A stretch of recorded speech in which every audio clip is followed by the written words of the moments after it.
Hi, my name is Celestina, and welcome to my presentation for PYPx. How would you feel if people made fun of you for liking sports? Sadly, for some girls, this is their reality. Girls can get bullied by playing sports. They can get called tomboy, pick-me, or gay.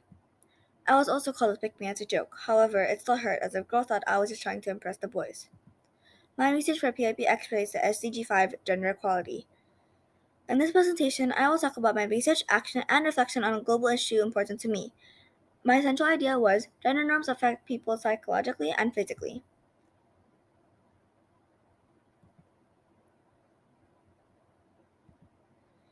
In this research project, I explored three lines of inquiry. Let's start.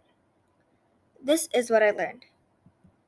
My first line of inquiry is what are different expectations for gender norms around the world?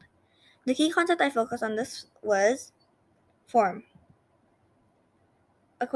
Some questions that I had were what are gender norms? Where or how are girls treated badly? And how do gender expectations start? Gender norms are expectations for each gender.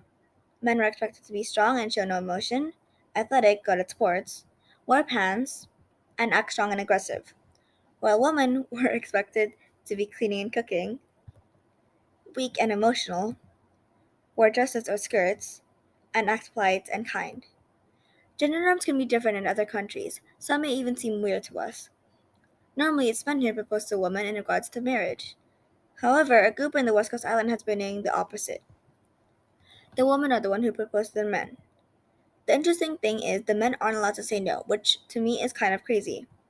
Also, in Belgium, baby boys are normally dressed in pink because it's considered to be masculine and strong, while baby girls are dressed in blue because it's considered to be dainty.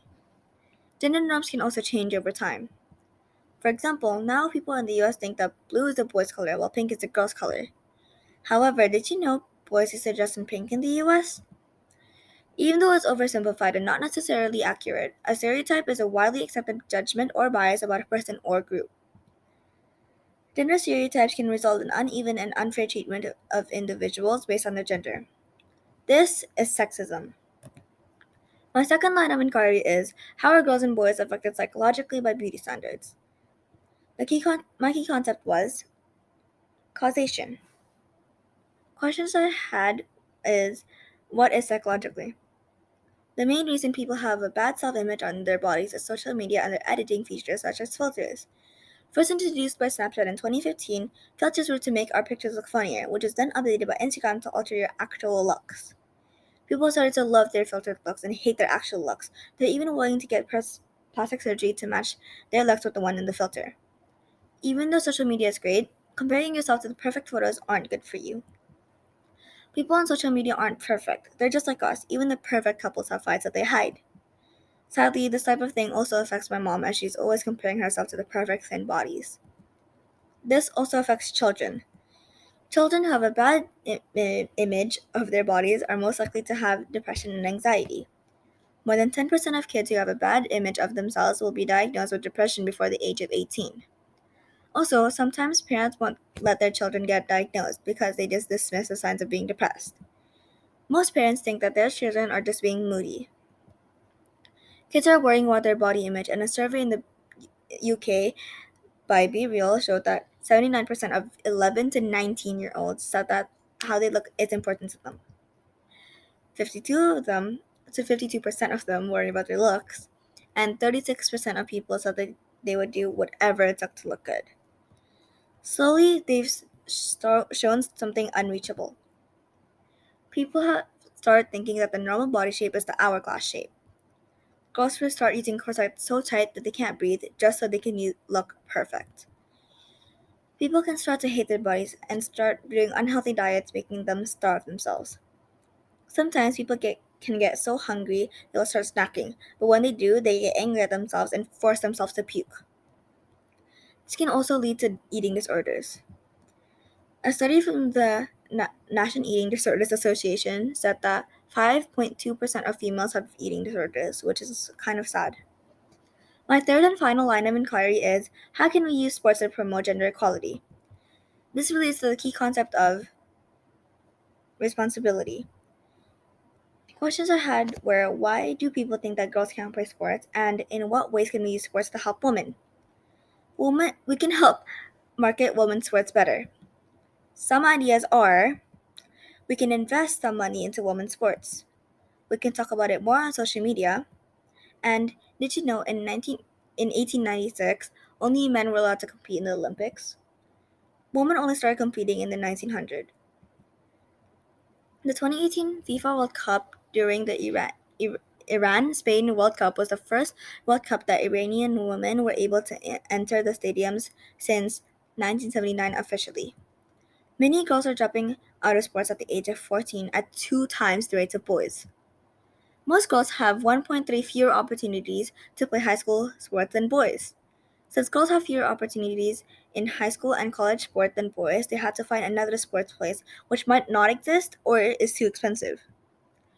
However, girls can learn how to work well in teams, leadership skills, and confidence by playing sports. They also sometimes drop out because of transportational and safety issues. Sports needs a place to play in. For a lot of girls, it means to go through dangerous neighborhoods. Another reason they drop out is because of bullying. Being called gay can also get girls out of playing sports. A attended a basketball camp in China and she was the only girl there. While at the camp, the boys were laughing at her, pointing at her, and even going as far as pretending to faint when she did something they thought she couldn't do. Even when girls like playing sports, they struggle with finding other girls who would play sports with them, or even boys who would let them play sports with them. Thankfully, I never actually had this problem. Up next is my action.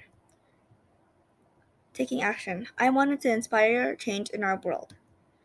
For my action, I decided to fundraise and donate to Equality Now. I earned money by teaching kids how to do gymnastics. This is a type of indirect action. To promote my action, I printed out tiny posters and went class to class. I explained to them what I was doing for my action and showed them some tricks like some gymnastics tricks like a backbend split and a backbend walk. The most challenging part for me was trying to promote my action and speak in front of a larger crowd since I have stage fright. I get really nervous speaking in front of people and normally end up talking too softly. I ended up doing it anyways with the help of Aryan and Mr. Dan.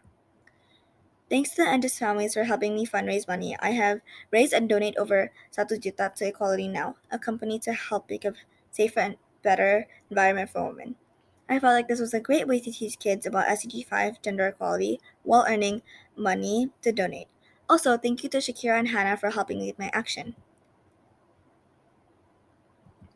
For a full list of my research sources, you can see my website.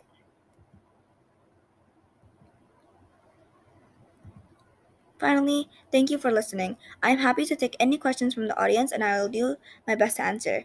Who would like to go first? Thank you.